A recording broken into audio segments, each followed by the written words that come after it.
Jotunheim. Primordial beings? Sa Norse mythology, ito ang mundo ng mga giants. Pero hindi lang sila malalaking tao, mas malalim na twist. Una, forces before humans. Ang mga Jotnar ay hindi simpleng kalaban ng gods. Sila ay mas nauna pa. Meaning, sila ang raw forces ng universe.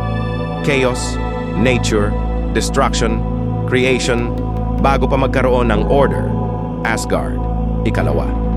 Giants ay katumbas ng scale of reality. Bakit sila malalaki? Possible idea. Hindi sila malaki, kundi mas malawak ang level of existence nila. Parang tayo ay katumbas ng small perspective. Sila ay katumbas ng large-scale awareness. Tatlo. Opposition ay katumbas ng balance.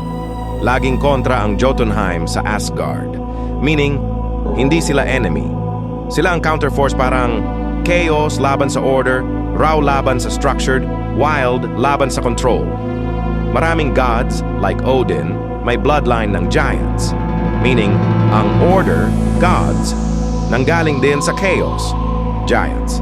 Tanong, paano kung may mga nilalang na mas nauna pa sa mga Diyos? Sa Norse mythology, ang Jotunheim ang mundo ng mga higante. Pero hindi lang sila basta malalaki.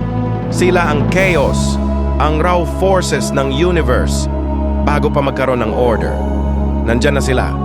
Hindi bilang kalaban, kundi kailangan para mag-balance ang reality.